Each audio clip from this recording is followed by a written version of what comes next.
پریم چند کو مضامین لکھنے کا شوق بچپن سے تھا۔ ان کی پہلی تصنیف ایک ڈرامہ تھا جسے انہوں نے تقریباً 13 سال کی عمر میں لکھا تھا۔ اس کا عنوان تھا ایک ماموں کا رومان۔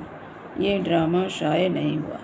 پریم چند کے ابتدائی دور کے مضامین اور ایک ناول بنارس کے ہفتہ وار اخبار آواز خلق میں شائع ہوئے۔ ناول کا عنوان تھا اسرار معبد۔ یہ اخبار کے اکتوبر 1903 سے فروری 1905 تک کے شمارے میں قسط وار شائع ہوا تھا۔ اس پر مصنف کا نام دھنپت رائے عرف نواب رائے الہ آبادی لکھا جاتا تھا۔ پریم چند کا دوسرا ناول ہم خرما و ہم ثواب ہے، جو غالباً 1906 میں کانپور سے منشی دیا نارائن نگم نے شائع کیا تھا۔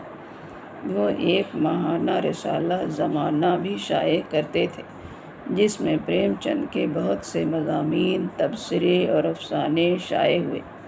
1910 تک ان کی تصانیف نواب رائے کے نام سے چھپتی رہی۔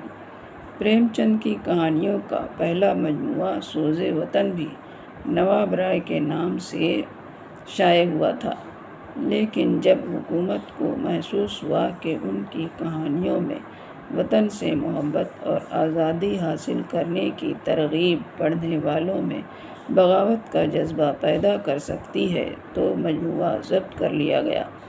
مصنف سے کہا گیا کہ وہ آئندہ جو کچھ لکھے وہ کلکٹر کو دکھا کر اور اجازت لے کر چھپنے کے لیے بھیجے۔ اس پابندی کے بعد انہوں نے اپنا قلمی نام پریم چند رکھ لیا۔ رسالہ زمانہ کے دسمبر 1910 کے شمارے میں ان کی کہانی بڑے گھر کی بیٹی شائع ہوئی۔ پریم چند کے ناول اسرار معبد اور سوز وطن میں شامل کہانیوں کا یہ پہلو بہت واضح ہے کہ انہوں نے اپنی تحریروں کے ذریعہ سماج کی برائیوں اور انگریزی حکومت کی چال بازیوں سے عوام کو آگاہ کیا۔ اس طرح وہ اپنے معاشرے کی اصلاح کرنا چاہتے تھے۔ پریم چند کے اس ارادے کی وجہ ہندوستانی معاشرے میں پھیلا ہوا انتشار تھا۔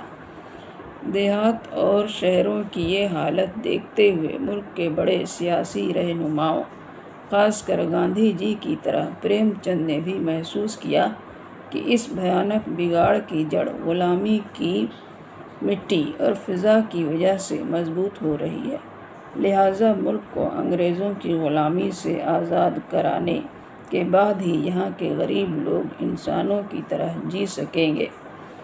اپنے احساس کو سیاسی لوگوں نے جد و جہد آزادی کا روپ دیا اور پریم چند نے اپنے احساس کو تحریر میں ڈھال کر ناولوں اور افسانوں کے ذریعے عوام تک پہنچایا۔ پریم چند کی سوانح پڑھنے سے یہ ثابت ہوتا ہے کہ انہوں نے زندگی کے جیسے جیسے دور دیکھے، انہیں کسی ذہین اور حساس شخص کی طرح اپنے دل و دماغ پر نقش کر لیا۔ ان پر غور کرنے کے بعد یہ فیصلہ کیا کہ زندگی کی ان سچائیوں کو زیادہ سے زیادہ لوگوں تک پہنچانے کے لیے ناولوں، افسانوں اور مضامین سے بہتر کوئی ذریعہ نہیں۔ اپنے تجربوں اور مشاہدوں کو عوام تک پہنچانے کے لیے پریم چند نے بہت سادہ، سلیس اور پر اثر زبان کا استعمال کیا۔ ان کی قلم سے نکلی ہوئی باتیں پڑھنے والے کے دل و دماغ پر گہرا اثر ڈالتی ہیں۔ وہ اردو کے ساتھ ساتھ روزمرہ کی ہندی کے الفاظ بھی مناسب جگہوں پر استعمال کرتے ہیں۔ ان کے ناولوں اور افسانوں میں مقصد پرستی اور سماجی فلاح و بہبود کے ساتھ ساتھ دلچسپ کردار اور مزاحیہ کردار بھی ہیں۔ پریم چند نے ان کے ذریعہ زندگی کا خوشگوار پہلو پیش کیا اور پڑھنے والوں پر یہ واضح کیا کہ آدمی سخت سے سخت حالات میں بھی زندگی سے جی لگانے اور دکھوں کو برداشت کرنے کے پہلو نکال ہی لیتا ہے۔ پریم چند کے ناولوں کا ماحول اور ان کے کردار زیادہ تر دیہات سے تعلق رکھتے ہیں۔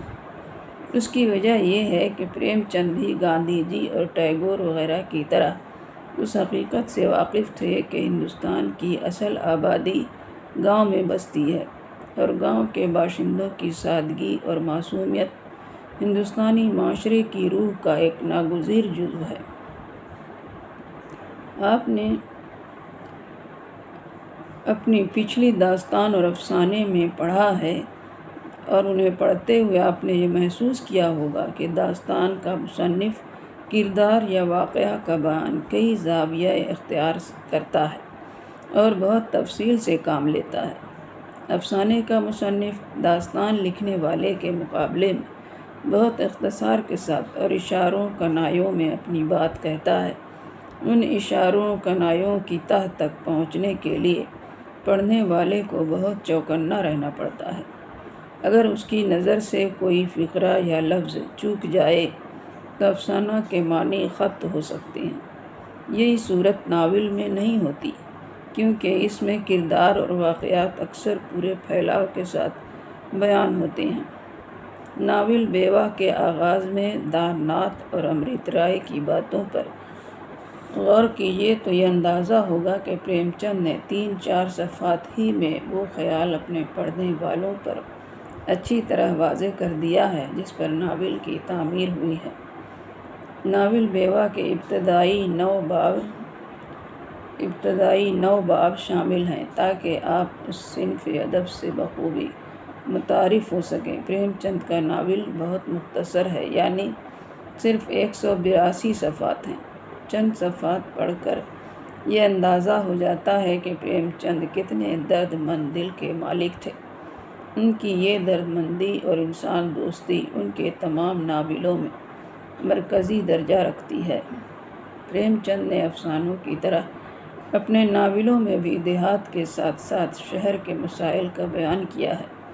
ان کے زیادہ تر ناول ایسے ہیں جو شہری اور دیہی زندگی میں بٹے ہوئے ہیں، مگر گودان اور بازار حسن میں شہر اور گاؤں یکجا ہیں اور ایک دوسرے کے مقابل رکھے ہوئے آئینے بن گئے ہیں۔ ناول بیوا پڑھنے سے یہ بات ذہن میں آتا ہے کہ پریم چند خود اپنی دوسری شادی ایک بال بیوا شیورانی دیوی سے کی تھی۔ پریم چند کے کردار کا ایک اہم پہلو بن جاتا ہے۔ پریم چند ادیب کے ساتھ ساتھ ایک سرگرم سماجی مصلح بھی تھے اور ادب کے ذریعہ انہوں نے قومی اصلاح اور تعمیر کا بیڑا بھی اٹھایا ہے۔